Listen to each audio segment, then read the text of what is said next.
This complete guide to garden design video is a compilation of the videos that I've done on the Middlesized Garden with top garden designers, and also pulls together all the styles that you might want if you're thinking about redesigning your garden. It's Alexandra here from the Middlesized Garden YouTube channel and blog, and let's start with garden styles, because if you're redesigning your garden or even just buying a little bit of garden furniture, knowing what theme or feeling you want when you step out into your garden can really help you choose and make decisions. So we'll start with 12 really good garden styles to inspire you. The first garden style I want to talk about is cottage garden style. It's really well loved all over the world, and it's really suitable for smaller gardens. Cottage garden style is about the plants. You probably won't have a lawn in a cottage garden, although it's also a no-rule style, so if you want a lawn, have one. But it's really about making the most of your planting space and mixing up flowers and vegetables and fruit. You probably have a fruit tree, at least one, even in the smallest cottage garden. It's full of colour and life. And also, while planting in herbaceous borders and things often has rules like plant in 3s or 5s, in a cottage garden, if someone gives you a plant, you just find a place to wedge it. It's typically about growing the sort of plants that do well in your neighbourhood. They're not difficult, they're not expensive, but they're colourful and they're fun and they're easy. Cottage gardens have pathways and they have terraces and places to sit, and the furniture that they have will be put together. It may be a chair pulled from inside, or it will be something you've picked up in a junk shop, or perhaps in a chain store. It's quite mismatched, it's just casual, it's what's comfortable, it's what you love. And there's a video with more about how to achieve cottage garden style in the description below. The next garden style is what I would call traditional garden style, although that overlaps with quite a few other garden styles. I'd call this garden, the Middlesized Garden, a traditional garden because it has a formal area close to the house. It has a herbaceous border, which is where I do most of my colour planting. It has a wide open lawn and some wilder areas further away, and the practical parts, the veg growing and the sheds, are tucked around out of sight of the house. That's all a very traditional garden layout, and it means the garden is divided up into garden rooms. I particularly enjoyed this traditional garden at the Bath Priory Hotel, which is run by award-winning head gardener Jane Moore, and it's got a beautiful open lawn with herbaceous borders, and then you go through a gateway to a formal sunken garden and then onto a wilder part and then to the veg beds, and you can see more of this beautiful garden in the description below. Most traditional gardens have got a formal garden at its heart, and formal garden style is passed on to us from the grand gardens of the past, such as Versailles. But formal garden style translates very well into smaller gardens. It's geometric. Think triangles, circles, squares, rectangles. Think repetition and pairing. Topiary, sculpture, paths. It could have a lawn. It'll probably be a neat square lawn, or it could simply have a terrace or parterre. A formal garden doesn't have a huge amount of colourful flower planting, but that makes it very easy maintenance, and it also looks good all year round. I love this smaller formal garden within Doddington Place Gardens, although the rest of the gardens I would call English country. Now, English country garden style is a very much loved garden style as well, and you don't have to be in England and you don't have to be in the country. You probably do need a bit of space. I don't think it translates well to very small gardens, but it does translate very well to middle-sized gardens. I think if you look at this garden of Paul and Frances Moskowitz, who have an amazing herbaceous border, that has got many of the elements of English country style, and their garden is only about 125 feet long. And that video is in the description below. To find out more about English country garden style, I asked people like the editor of the English Garden magazine and head gardeners who's worked in famous English country gardens. And I visited Doddington Place Garden, which, as I said, is a very good English country garden. So the elements of an English country garden is that it will have wide paths, deep herbaceous borders, often with colour theming. There'll be shrubs, there'll be trees, there'll be focal points. There'll be topiary, there'll be winter interest. Of course, there'll be lawns. But above all, it's the flowers that really make an English country garden. Think about tumbling roses, irises, delphiniums. The furniture will be quite traditional. You'll have traditional benches, and you'll have something like a sundial, arbours, arches. And the English country garden will also often be divided up into rooms. The next garden style is one that is inspired by the architecture of your house. Now, this is more about the hard landscaping than about the plants, because if you have a Victorian house, you won't really want to stick to a Victorian palette for plants, because we've had so many new plants since then, and many of them are more hardy, more resistant to pests and diseases, and give you much more choice. However, when you look at the hard landscaping, at the paths and the terraces, the fences, the walls, the sheds, looking at the architecture of your house for inspiration is a really good place to start. For example, the garden designer Posy Gentles has a tall, thin Victorian house made of yellow brick, and so she has a long, thin, narrow garden, and she's used the same yellow brick for her paths. At the very grandest end, there is a house called the Salutation, which was formerly a hotel, which was designed by the famous architect Edwin Lutyens, and he also designed the garden. And when you look at the paths in the gardens, you can see how well they harmonise with the house. Edwin Lutyens designed one of the most famous garden benches, and of course that is all over the gardens at the Salutation. The next garden style is the outdoor room, often known as urban or city garden style. Some people feel that if you have an outdoor room garden, then you don't prioritise plants. But I would warmly recommend looking at the video below of Dan Cooper's garden. It's got an outdoor kitchen in it, and yet it's abundant with a jungly collection of wonderful plants. Dan runs the Frustrated Gardener blog, and he is a real plantsman. And his advice on putting in an outdoor kitchen is really useful for anyone wanting to treat their garden as an outdoor room. The other thing you can have is fireplaces, such as this fireplace with Charlotte Rowe's garden. And also furniture there. In an outdoor room, you're probably quite short of space, so furniture has to work really hard. For example, what about raised beds, but with a border that's wide enough for people to perch on if you're having a party? And make sure that benches double up as storage, for example, so you can stow those cushions away easily if there's a downpour. Outdoor room gardens don't have lawns. They'll have decking, or they'll have paving, or possibly gravel, but probably not gravel, because it's not particularly comfortable to be walking in and out of the house when gravel is too close to the house, because you take gravel into your home. The surfaces in outdoor room gardens are often reflected within the house. So if you've got stone flags in your kitchen, you might have a similar stone flags in your garden. Or if you've got wooden boards in your kitchen, you might have decking in the garden. The next garden is contemporary or modern garden style. And I think what really defines contemporary and modern gardens is an innovative use of materials, things like corten steel or gabions. Gabions are cages with rocks in them, and they were originally used in places where you might have a landslide to, for example, to stop earth from falling down a hill, but they're now used in contemporary gardens, for example in this contemporary urban garden designed by garden designer Jane Beadle. And you can see more of that garden in the description below. You'll see a lot of contemporary garden design at the garden shows, and so if you look at Chelsea or Hampton Court, they won't all be contemporary gardens, but you will see a great deal of contemporary garden design and new ideas. And I think the main point about contemporary garden design is that it does bring in new ideas and do things just slightly differently. The next garden style is Mediterranean or dry garden style, which might be called desert garden style in the United States and possibly Australian garden style in the Southern Hemisphere. Now, this garden style starts with the plants. You have got to have drought-tolerant plants. If you have low rainfall, you won't have enough water to water your garden. So a dry garden, Mediterranean garden, Australian garden, doesn't have a lawn, because lawns use up a lot of water or they look very brown.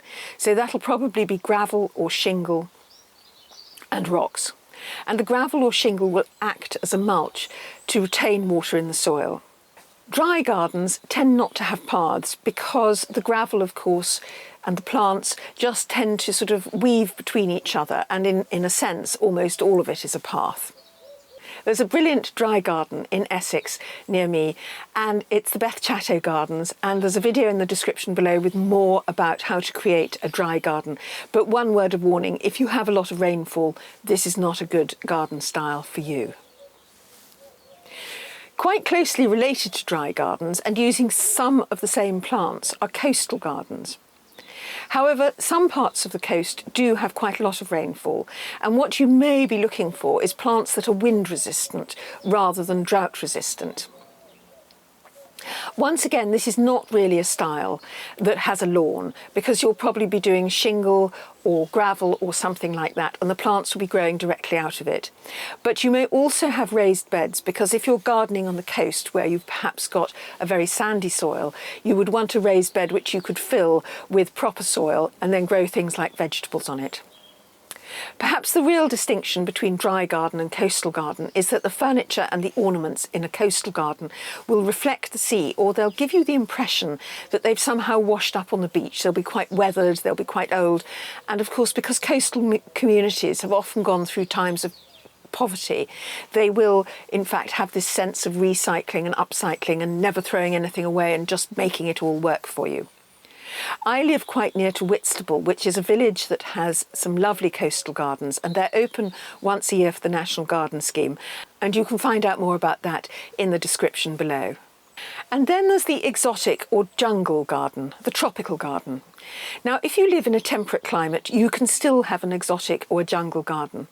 And award-winning head gardener Steve Edney and his partner Lou Dowell have a tropical garden in their garden in Kent near me. Australian TV gardening expert and horticulturalist Stephen Ryan also has an exotic jungle garden in Australia, and in fact he's in a part of Australia which is very temperate. He's near Melbourne, and he defines a jungle garden as being a garden that is it has lots of plants and it has layers.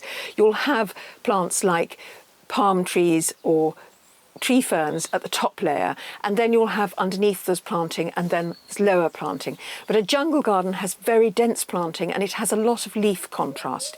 Think about contrasting big leaves like fatsias with smaller leaves. Colours will be quite bright in a jungle garden, but in fact it's not always about the flowers, it's about the wonderful leaves. Steve Edney says a jungle garden definitely needs a greenhouse, because some of the plants are quite tender and will need to be overwintered in a greenhouse. And then in the summer you can spend time in the greenhouse surrounded by your lush foliage. There's a post and a video below in the description below on how to create an exotic garden in a cool climate. Now, there's a garden style which you could call a wildlife garden, and sometimes wildlife gardens do look very wild, and this is very beautiful. But actually all of the garden styles that I've mentioned so far can also be wildlife friendly, and the key is not using chemicals in them, so that you can build up the predator populations and that the birds and the frogs will look after your slugs and snails and aphids. The other three keys to a wildlife garden is that you need food, water and shelter. So in a wildlife garden, you need a pond or ponds. You need plants that will provide pollen for pollinators and also seeds and berries for birds in the autumn and winter. And you need shelter, which means evergreen hedges and trees. And also you can, if you're a person who likes the look of piles of leaves and things in the corner of the garden, then you can create shelter by just simply leaving leaves in borders and in the corner of the garden. But if you're a neat freak, you can actually buy bug hotels or make bug hotels, bat boxes and bird houses. And those can look very pretty. There's lots more in the description below about how to create a wildlife garden. Another very distinctive garden style is Japanese garden. And there's a Japanese garden designer who has exhibited at Chelsea several years called Ishihara, and these are of his gardens at Chelsea, so they're a little more crowded than you would expect a Japanese garden to be. In a Japanese garden, what is left out is as important as what is put in, and it's a very carefully thought out form of gardening. Trees are beautifully pruned, and in terms of colour you might have a blaze of cherry blossom in the spring, and then perhaps some other colour will take over in the summer. But it's also about the textures. Things like moss, algae and lichens are much more important in a Japanese garden than they are in a Western garden. Obviously the furniture and the pergolas and the sheds and things in a Japanese garden will be of a Japanese influence, but you can't create a Japanese garden simply by buying those and putting them into an ordinary Western garden. There's a book in the description below by the very thoughtful, knowledgeable Monty Don called Japanese Gardens, so if you want to know more about this style, then check that out. After I released the 12 garden styles video, you came up with lots of good ideas, and so here are another 10 garden styles or perhaps feelings, philosophies or themes that also might inspire you. So let's start with naturalistic or prairie style. This is probably one of the biggest style directions in gardening to emerge over the last decade. And mostly, I think, we associate it with really quite big gardens, such as the High Line in New York or the Hauser and Wirth Art Gallery in Somerset. But it does translate into smaller gardens. I went to interview Michael McCoy, who's a garden designer who really specialises in naturalistic planting. And he had done a naturalistic garden in about 3/4 of an acre. But his own garden, which has also got an area of naturalistic planting, that area was probably only about 100 foot by perhaps 30 foot. So that's a size that a lot of us might have. I don't think naturalistic or prairie planting would work in really tiny gardens. The keys to it are: choose plants that grow well in your area, plant them in large groups and repeat those groups. And don't think so much about flower colour, but about foliage and plant shape. In fact, it is a really colourful style, as you can see from this Australian garden by Antique Perennials. But that's because you have such big blocks of plants that whatever's out really has some impact, rather than having lots and lots of different plants dotted around the garden. There's relatively little hard landscaping with the naturalistic or prairie garden style. For example, you probably wouldn't have a lawn, and you might just have paths sort of winding naturally between the planting. And then they'd come to a clearing and there'd be furniture there, maybe seating, maybe a table. It's a look that really looks good with contemporary garden furniture, but you could have any kind of garden furniture you like. The next style is the eco-friendly garden. Now, you might think this overlaps with a wildlife garden or recycling garden or some of the other garden styles, but the thing about the eco garden is it deals with it all as a whole. It takes everything into account. It can be quite a contemporary look. For example, the Eco City garden at a Chelsea Flower Show a few years ago was a really smart garden that could be adapted to a balcony. But it can also have quite a sort of rustic, relaxed wildlife feel, like Anne Vincent's garden, which is a small town garden, maybe 80 feet long, 20 feet wide. But the main issue in both these gardens is how do you use the resources? When you're choosing hard landscaping, what's going to cause the least impact on the environment? What can you do about water? In Anne Vincent's garden, they've rerouted the guttering and the rainwater now flows into a pond. How can you minimise your energy use? In the Eco City garden, they have solar-powered lighting. What plants are actually going to benefit the environment most? What plants are going to create wildlife habitats or offer food or shelter for wildlife, or improve the air quality or soak up pollution? In the Eco City garden, they'd specifically chosen plants that would be the best for air quality. And one of these, incidentally, is moss. There was lots of moss in this garden, and a moss lawn of 12 square metres can soak up more carbon dioxide than 275 mature trees. So really thinking about plant choices like that. Other things you might want to consider is a green roof for something like a shed or a bin store. And in terms of the furniture, you would always be wanting to look for responsibly sourced wood or possibly recycled furniture, which takes me on to the next category, which is the upcycled or recycled garden. The upcycled or recycled garden is really about using what you've got. You can use online auction sites like eBay, Freegal, FreeCycle, Facebook Marketplace, etc. to either source things like pavers or planks or garden furniture or pots, or if you're throwing things out, don't take them to landfill, use those online sites so that somebody else can use them. And very often, if you've got something like pavers which you're having taken away, you would have to pay a contractor to take those away and dispose of them. But if you put it on something like Freegal or FreeCycle, somebody will come up, pick them up, they'll reuse them again, you'll give them free and you won't pay anything and they won't pay anything. So thinking about using recycled or upcycled things can be a real money saver and just a nice thing to do. Once again, you can have a number of different styles within this look. So you can be quite vintage or quite oldie, or you can look quite contemporary. These are two show BBC Gardeners World live gardens, and one of them used lots of industrial second-hand things like scaffolding poles and scaffolding planks and old gas tanks, and the other one used a lot of old garden furniture and even used doors as fences.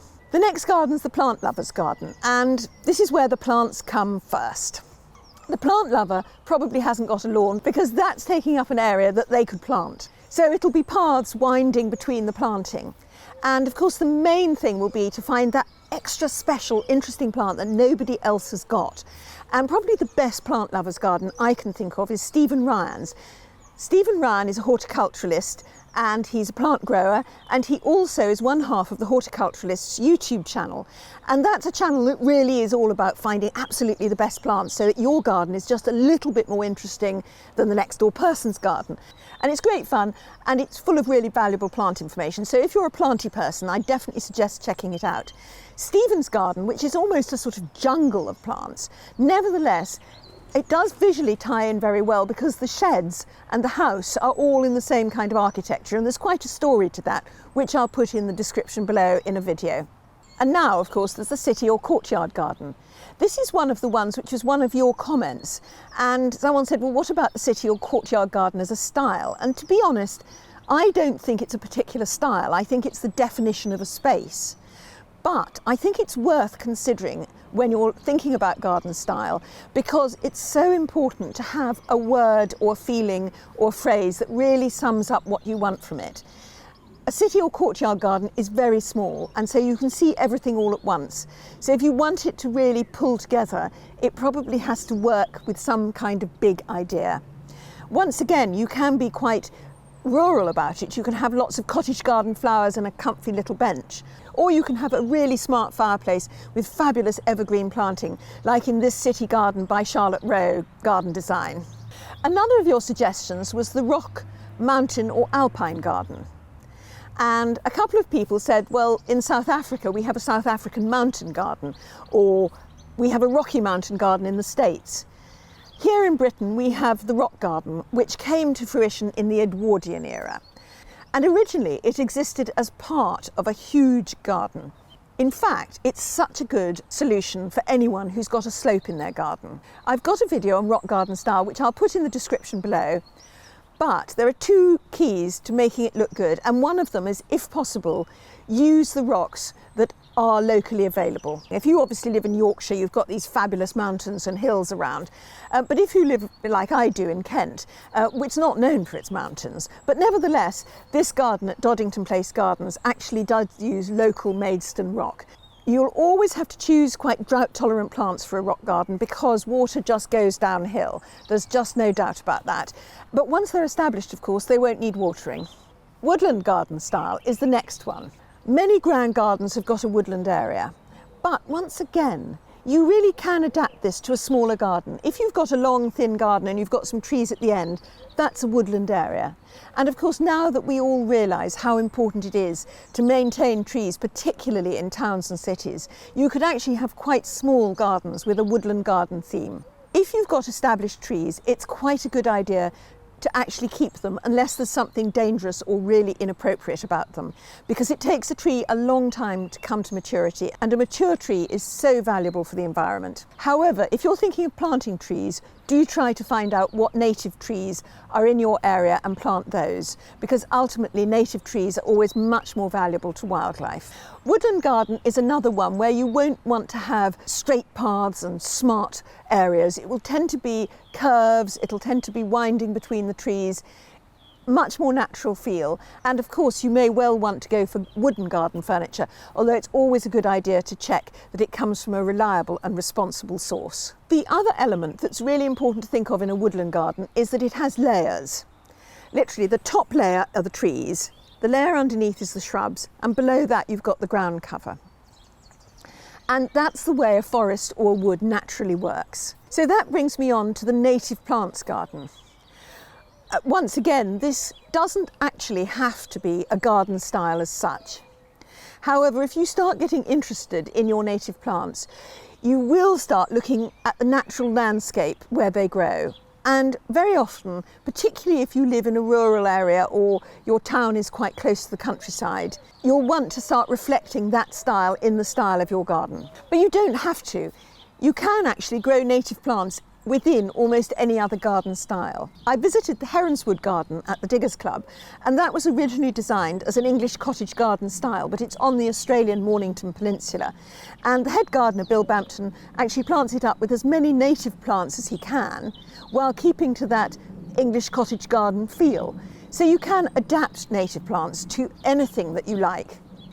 I spoke to the senior wildlife expert at the RHS, Helen Bostock, about native plants and how important it was to have them in our borders.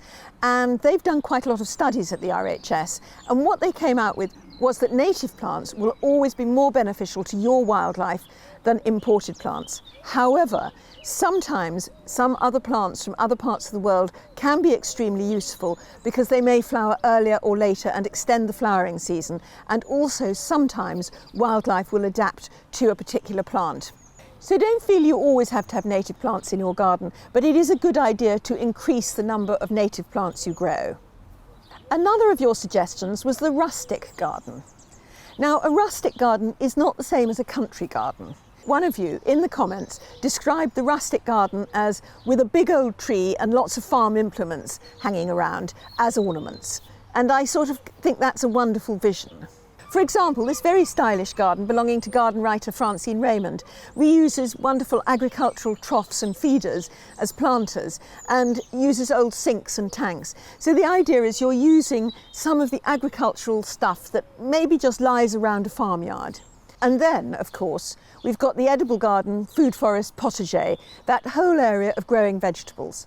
Now, until recently, the vegetable garden was sort of tucked out of sight. It was just somewhere that you wouldn't see it. But I think we're really beginning to realise that A, vegetables are beautiful, and B, combining vegetables and flowers is frightfully good because it attracts the bees and the pollinators. So a food forest is a way of growing plants that is much more in tune with nature than agriculture. So it's the idea is that you use trees for their nuts and berries and shrubs for their nuts and berries, and then you have ground cover, you have vines, you have perennials, you have mushrooms, and it all works together, and also that you're not actually cutting everything down, harvesting it and then replanting it. So that's the idea of a food forest, and I think that it adapts to a small garden really quite well. There's also a surprising number of flowers that actually you can eat. For example, every part of the daylily is used in Chinese cookery. However, of course, a daylily is not a lily. A lily is actually very poisonous. So before you go into which flowers you can eat and which flowers you can't eat, you really have to do the research. And I know some people get very cross in the gardening world when they see Instagrammers putting completely poisonous flowers on top of their food and then photographing it.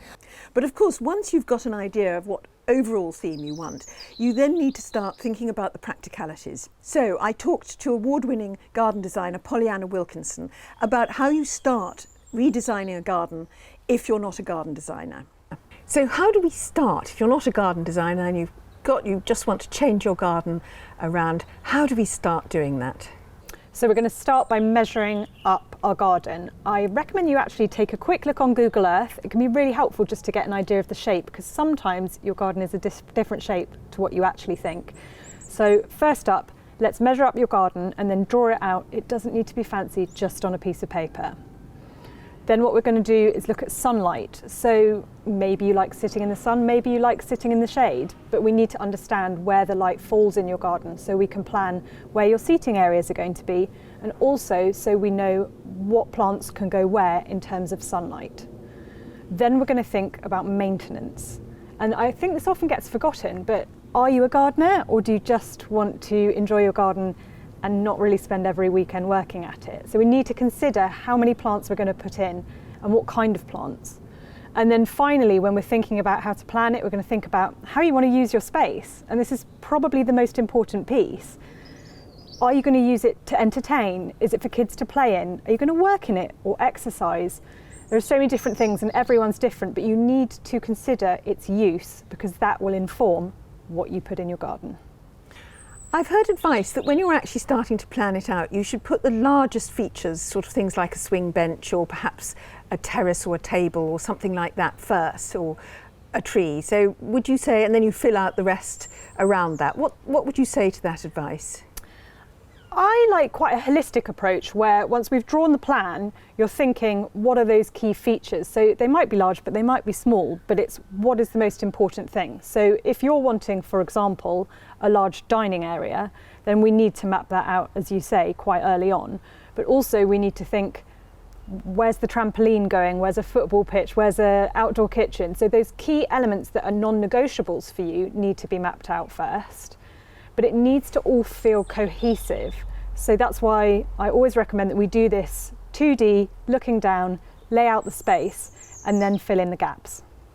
And what about garden style? How would you recommend that we think about our garden style? Do we have to link it to our house, or what would you suggest there? For a lot of people, the style of their house is quite modern, and it's not necessarily a strong, distinctive style. So when you're picking a style, I mean, first and foremost, it's your garden and you have to love it. So the style needs to be what you love and what's going to make you happy. But there are ways of tying that to your house. So if I'm picking materials for outside, I'll often look at what materials are used on the rooms adjacent to the garden, just so that we can at least have a nod to the house, because your interior and exterior are in conversation with each other. So it can be a little jarring if you've got a very, very modern interior and then a very country garden. But there are ways of blending the two through colours and through feel and through texture.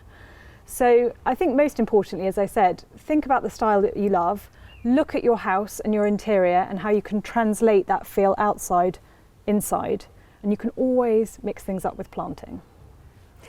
I've got a video which has got 12 garden styles, so I'll put that in the description below, which might help people.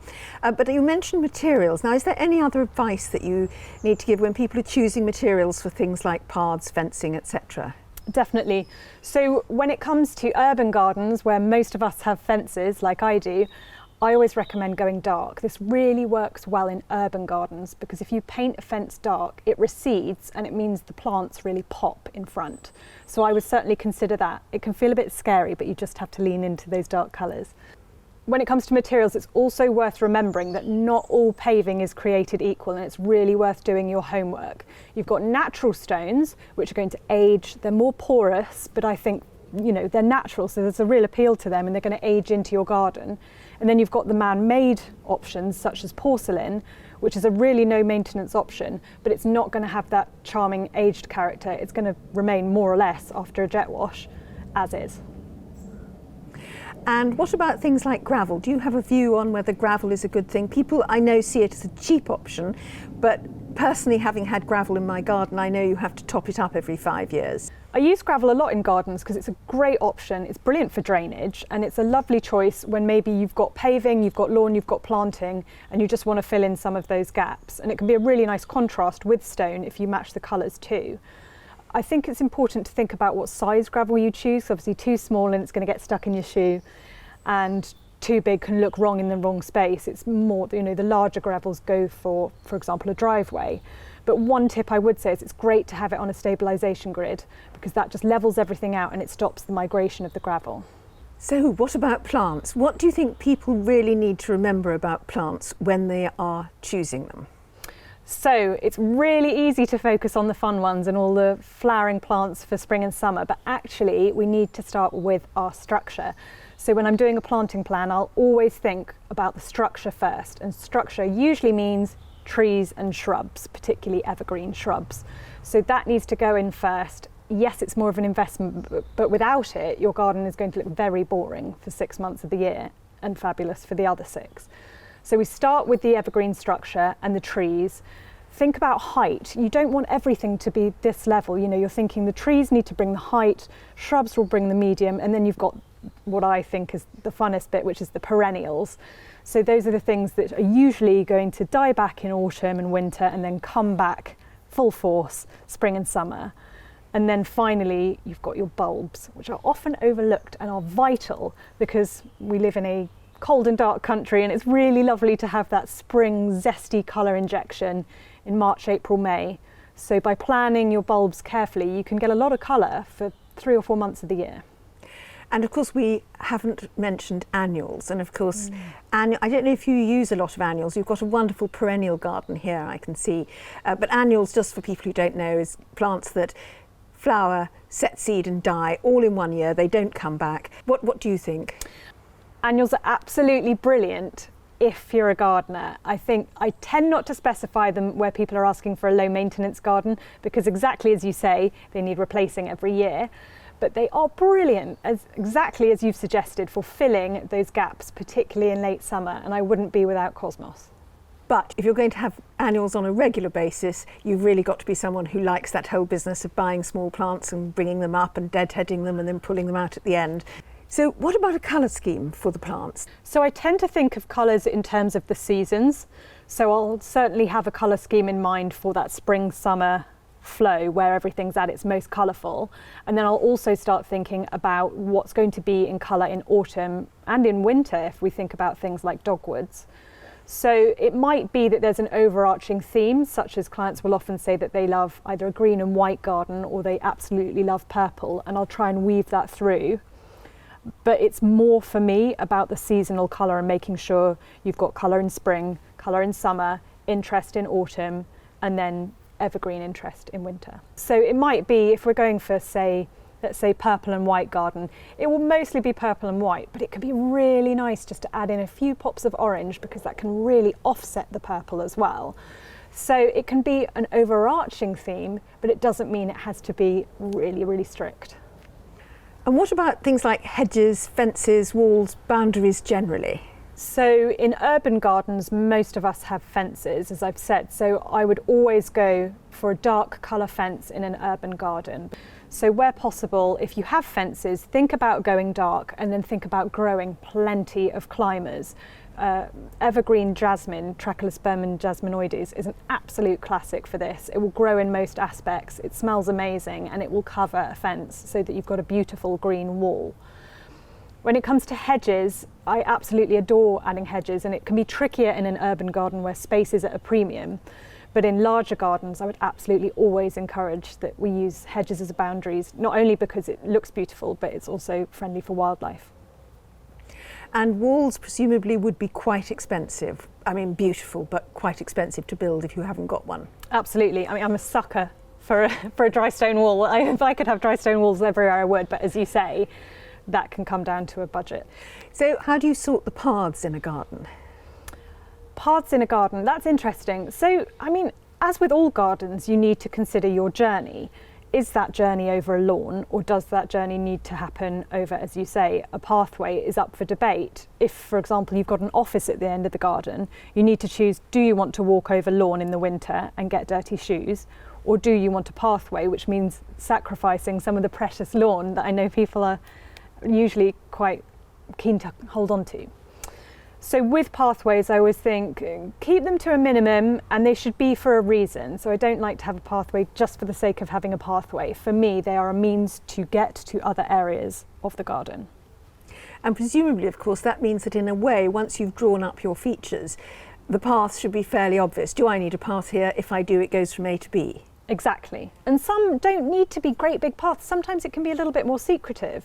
So it can be that it's, stepping stones within planting, or it can be concealed. And also, a little bit of a design trick here, paths don't have to be straight. It can be more interesting when you actually dogleg a path so that you're walking towards plants, you have to change direction again. It makes for a more interesting pathway. And would it be right to say that in that case you probably do need to make sure that there's some planting on either side of the path to stop people from just cutting across? Preferably. Unless you want that very clean look of having lawn to a pathway, which can lend itself quite nicely for more contemporary gardens. So what about water features? Yeah, water features get a really mixed reception actually, because they are maintenance. Water features do break and they do require looking after. So where people want a water feature, we'll always talk through the level of maintenance going to be required. So bear in mind, if there's young children in the garden, then you probably don't want a big open body of water, so we need to think about safety concerns as well. But I love a water feature in a garden for white noise, and also because it's really great for wildlife. And what about garden lighting? I love to add garden lighting. I think it completely eliminates that black mirror effect that we have in this country where it's very dark outside, you're sat inside and you're just looking at your reflection. So just having a small amount of lighting, uplighting featured trees or particular pathways, or if you've got any sculpture in the garden, it could be a really nice addition. It's just a case of being very tempered with it, less is more, and also, again, you can really consider the impact on wildlife by making sure that lights face downwards. So if someone decides that they really can't get the beautiful garden they want on their own and they'd like to hire a garden designer, then what would your advice be then? I would do some research into that garden designer, shop around, have a look at their portfolio and have a look at their website and make sure you like what they do, because most of us have got a bit of a signature style. So I would pick someone who, speaks to your aesthetic. Have a chat, make sure that you like them. You're going to be spending a lot of time with them. It's a very collaborative process, so it's important that you get on. And then it's just worth thinking about, number one, a garden design is an investment, but actually having a garden design can end up saving you a lot of money in costly mistakes, clever use of materials, and also in terms of getting quotes from landscapers. You have an extremely detailed plan with every material, every measurement, lighting, everything specified out, so that you'll be able to nail down a very accurate quote. One of the things I've seen in gardens, particularly this year for some reason, is where people have put in steps and they haven't realised that garden steps have a different proportionate riser to house steps, and they've got their house builders to put the garden steps in and they're too steep. Absolutely. Some of the most common mistakes I see are things like patios for dining spaces which are just too small, as you say, steps which are too steep or too shallow, planting borders which are too tiny, and the mass and the void, the ratio of plants to hardscape is just off. So again, I know it can sound like an investment, but I really believe that it can actually save a lot of money and heartache in the long run.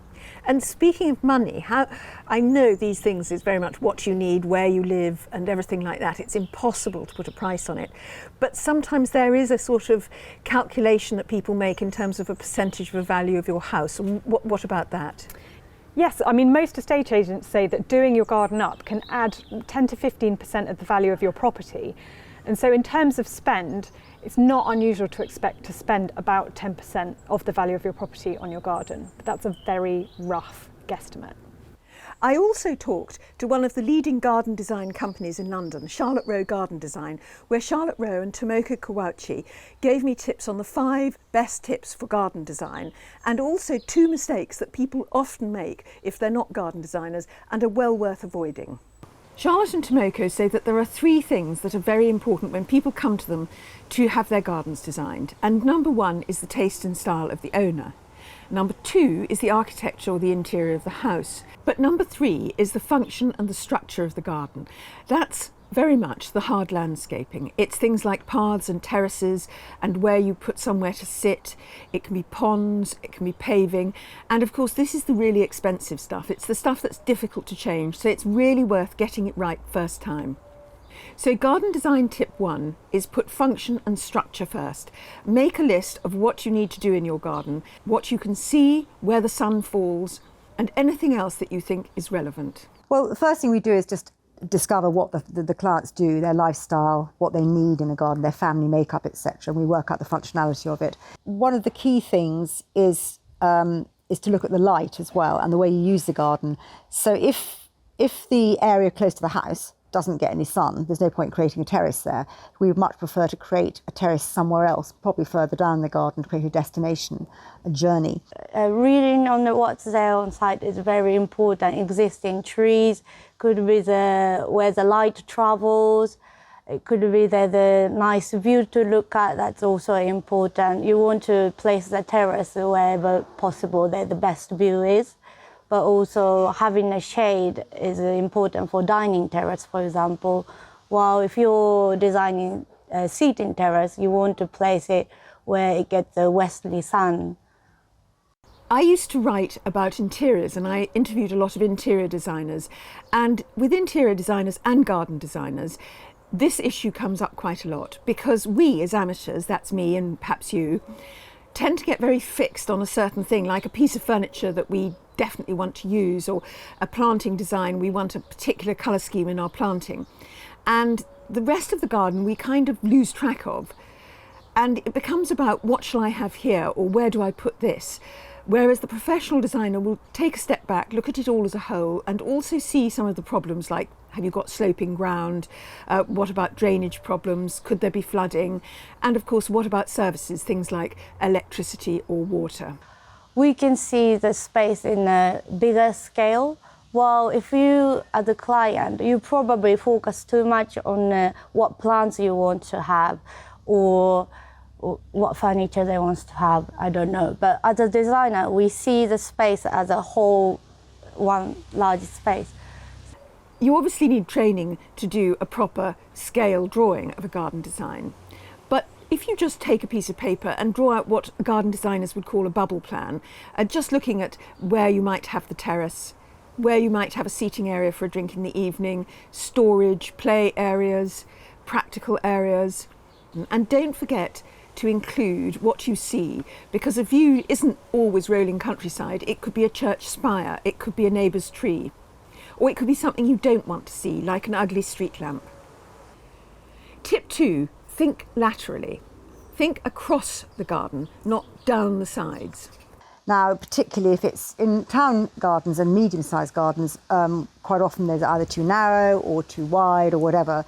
But something we do a lot is to break the space up laterally so that the garden is not all seen at once. It's broken by either low hedging or planting beds or planted rills or gravel paths or whatever. So the eye then goes down the garden to the end, not too fast though, so the eye travels down in a way you're fooling with perspective. So it might mean, for example, like we've done here, putting planting beds close to the house, which then break the garden up, but then create a large space beyond for the garden to be used. So particularly if it's long and narrow, which often town gardens are, and decent sized town gardens are often long and narrow, this really helps the space. Otherwise it just looks really long. If you put one huge bit of grass in, lawn, it'll look like nothing. The eye can't read how big the space is, or it thinks it's very small. So it's very important to break it up structurally and visually. And if you look at this computer-generated design of a garden that they're going to do, you can see how the paving is actually wider than it is deep. And it's separated by some planting, and that planting can be trodden on. There's lots of little plants that will grow happily in cracks, like thyme or soapwort or some of the mints or even sedum. Tip 3, make your fencing, your walls or your trellis dark, not white. We do a lot of black walls. It's actually not black. It's very, very dark grey. Black's often a bit harsh. We do a lot of dark trellis, fencing, walls, bits and pieces. Dark colours recede and, they go away, so it feels bigger and wider. It's another way you make a garden look wider. And light colours, white planting will come towards you, and that's a very basic thing on colour. And so that's why we do a lot of dark walls like this, dark fencing, dark fencing and trellis really, because it really does create, otherwise you feel quite hemmed in and it can feel really obtrusive if you have too much panelling and stuff like that and fencing. And it's great for showing off plants as well. As Charlotte explains, dark colours recede. White colours come closer to you. So you might think in a small garden you'll make it feel lighter if you paint a wall or a fence in a light colour or white, but actually what you'll do is you'll define the boundaries and you'll make it feel just a little more closed in. Garden design tip 4, bring the planting close to the house. Often with low trees, because what that does is it brings the garden into the house, but it also punctuates the view, and it also creates the, what's beyond there kind of feel to it. It creates a sort of, a welcome, if you like. So we often do that in this garden here, where we're sitting now. We did do that. We create maybe promontories of planting or promontories or something else, and then it interrupts the view, and then your eye goes down the garden. Now this brings the garden inside, and it means you can enjoy the lovely greenery, immediately. You can see it from the window, you're immersed in the garden. And also because you can't see the garden quite so well, the eye sort of wants to look a bit beyond, so it's a bit more about fooling the perspective. And this takes me on to tip 5, which is, if you've got a small garden, make sure that it's predominantly evergreen. We like to use evergreen because people look into all year round interest. When the garden is small and then planting bed is small, we can't really have a only herbaceous border because there's nothing there to see in the winter. And of course, if you love flowers, you can always bring pots and containers in and really work that and change them over a few times a year. In Charlotte's own garden, she's got some evergreen close to the house, and I really love these balls. They're yew balls and beech balls, because box balls, of course, now, it's not wise to plant them because box tree caterpillar and box blight has really affected box in most of the UK and is spreading around the world. I've got a video on alternative to box which I'll put in the description below, but I just think this yew is lovely, and also the beech, which is not technically evergreen. Its leaves do die in the winter, but they stay on the plant, so this will be a lovely foliage contrast in the winter. Sometimes it can be really helpful just knowing what to avoid, because it gives you the opportunity to do lots else creatively around that. You just avoid that one thing. And the first garden design tip to avoid is don't centre the garden. One mistake that people often make is they think you have to centralise a garden on a house. You don't. You should pick out two things. First of all, what you want to see, so the focus, the focal point. You also need to think about the symmetry of the house, or the shape of the house, and the way that the windows and doors work, where you come out into the garden, how you look into the garden. We very, very rarely centralise gardens. We might do if it's a detached house and it's very, Georgian and with everything perfect. But it's so rare that that's the case, that particularly in townhouses tend to be asymmetrical. They don't tend to be centred. So we would change the garden according to that, so that you have a focal point and you have a view down. So for example, in my garden here, you can see the fireplace, which is there, set to one side. You can see it right from the front door as you come into the house. Charlotte's own house is a terrace in London, and it's got the front door on the left-hand side. And although the back door is now a glass wall, it used to be on the left-hand side too. So she's taken the focal point from the front door on the left-hand side of the house. You go and look right through the house.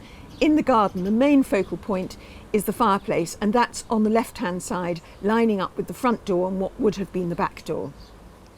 I quite often get queries from people who say that they have trouble in sort of marrying up the architecture of their house and their garden, because they say, well, my house is quite modern, it doesn't really have any architecture. And if you feel that that's your house, then just think about where the doors and the windows are. What view do you see from the windows? What focal point would you like to see from the windows? And garden design mistake number 2 is don't make your borders too small. Particularly if you've got a small garden, it may be tempting to make the borders equivalently small. But plants need room to grow, and increasing the size of your planting space is so helpful. Here's a before and after of a house in Chiswick designed by Charlotte Rowe Garden Design, and you can see that the before, everything's neat and tidy. They've tried to make the most space for the path and keep the border narrow and use a very clipped hedge, and then afterwards there's a lush planting and a sense of richness and abundance. And in fact it almost looks bigger in the second photograph, because this lush planting gives you the feeling that it could just go on forever, and of course the borders are not very defined. And that's the advantage of having really big borders and lots of planting, is that it sort of blurs the boundaries of your garden, and it doesn't make it quite so obvious where it all starts and finishes. Garden designers do much more than just make things look pretty. They first have the grand overview and work out where everything should be. They draw up plans to scale. They get involved with how the services run, where you're going to run the electricity and the water, for example. If you've got a sloping site or any difficulties like that, they'll work with a surveyor. And of course they can manage the whole project. It's probably worth saying there's a difference between garden designers and landscapers, because landscapers actually do the heavy lifting. They build the paths and the walls and the pergolas. And some landscapers do have a garden designer in the staff, but many don't. So you can't necessarily go to a landscaping company and expect to get garden design out of it. If you're looking for a good garden designer, I'll put a link to the Society of Garden Designers in Britain, and there are equivalents all over the world.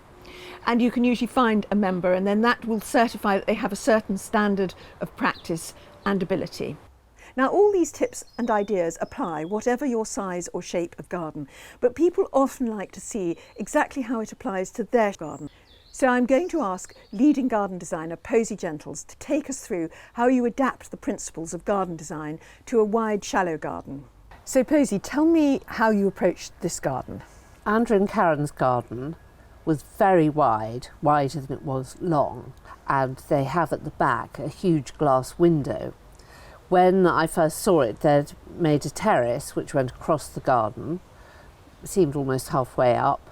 There was a tiny little raised bed in the corner and a shed near the house. So the first thing I thought, of course, was get rid of the shed and move it to the far corner, take it away from the house. And I forgot to say, the best thing about the garden was there were 2 mature trees, a quince and an apple, just the other side of the terrace. So we moved the shed to the far corner and took the terrace just slightly back. We took a row of the pavers out, and I decided to divide the garden into 3 crossways. So I made a little path that started, it was a complementary paving, but a small brick paver that complemented the slate of the terrace, and came into the terrace and went up into the garden, so it kind of joined the 2 together. And there was a little path that joined them at the top. So in one corner we had the shed, the other corner was a sunny evening corner, so we decided to make that an area for evening gin and tonics. Then we used planting to catch one's eye, so you didn't just immediately go to the end. We decided to paint the fence, which went all the way around the garden, a dark colour. So we chose anthracite, which was the same colour as the window frames. So it looked almost black, but this had the effect of making the boundaries appear to vanish. Then, with the planting, I decided to plant all around the 2 trees so that the flowers were close to where you would sit on the terrace rather than stuck at the other end of the garden. This also meant that when you were sitting in the kitchen looking out of these vast glass windows, the plants were near you. The interest of the garden was near the house rather than stuck in the corner. Then, in the first third in front of the drinks area, we planted shrubs, so it gave a natural barrier, and when you were looking out of the window, although you could really see all the garden, the shrubs in front of things like that area and the shed made you see the planting before you looked beyond that. With the central area, we had the main border right in front of the terrace, then it went back, and then we had another area which the path went behind, and there was the back gate there. So we kind of concealed the back gate, but there was a path to it. Because the planting was staggered, it gave the effect of a longer garden. My mother always used to think that in order to make something seem longer, you take everything out of it. But of course, that's the worst mistake, really. Yes, because then your eye hits the back fence before you've minted. And also having little areas which provide a journey. They say it's a journey, and it kind of is. You go up the path and then round the shrubs, and you can take your evening drink there, or you go up the path, round the shrubs, and there's the shed. Well, on the left-hand side, you go up the path through the borders to begin with, because we had a semicircle to stop it for the border, the main border, to stop it all looking square and blocky. And the path goes through that, so you have a little bit of walking through, then through the grass, and then round some shrubs, and there you have your area for drinking, where we had pots for plants. Then on the other side, there's a path that you go up round the shrubs, and there is the shed with an area at the side where you can put old pots and anything you don't particularly want people to see, which as the planting grows up will become more hidden. And also we did have borders at the edge on either side which extended down into the terrace, because I was very keen to link the terrace with the rest of the garden, because when I arrived, it just looked completely divided in 2 by this big terrace, which is of course useful for eating on and all sorts of things, but I wanted to connect them. So having the paths coming down into the terrace and the borders coming down into the terrace linked the 2 areas. People ask, you know, how do you do the layout for a wide garden? And with this one, you've done it into 3 across. And with another garden that we interviewed recently, which was Jo Rutherford's, she had actually put all the planting on the diagonal. And both of those, of course, break up the eye. Are there any other layouts that you'd consider for wide gardens? Another garden I've done, which is even shorter than this one, again, it's slightly in 3. There's a big sort of area of planting to each side, and then the terrace goes into the planting, so that there's an area of planting at the end by the fence, but the planting then comes all around the terrace. That's a very short garden, but so when you're sitting outside, you feel surrounded by plants. So that's having the seating area in the centre of a shallow wide garden and then planting all around. Yeah, you know, don't be afraid to have quite big plants. So as a kind of veil to the end, I used 3 Amelanchier, so which veiled the path that goes to the back gate, because you can kind of keep them so they don't get too big. They still have a slightly open look. You can plant underneath them. They are an endlessly useful plant. You know, you might use multi-stemmed birches. I used climbers, but don't worry about that too much. Don't fall for the thing of trying to cover your entire fence or wall, because I think that kind of draws attention to it even more, so have bigger plants in front of it. And I think you want to make areas where you feel you're in the garden, you're comfortable in the garden. I often think it's, you know, people make terraces and then the grass starts, whereas really you want a terrace and then to have your borders and then the grass beyond that, because otherwise you're sitting there and need binoculars to see where the planting is. And if you're redesigning your garden, of course, you'll probably be buying new garden furniture. And so don't miss the video at the end of this video about how to choose garden furniture. And thank you for watching. Goodbye.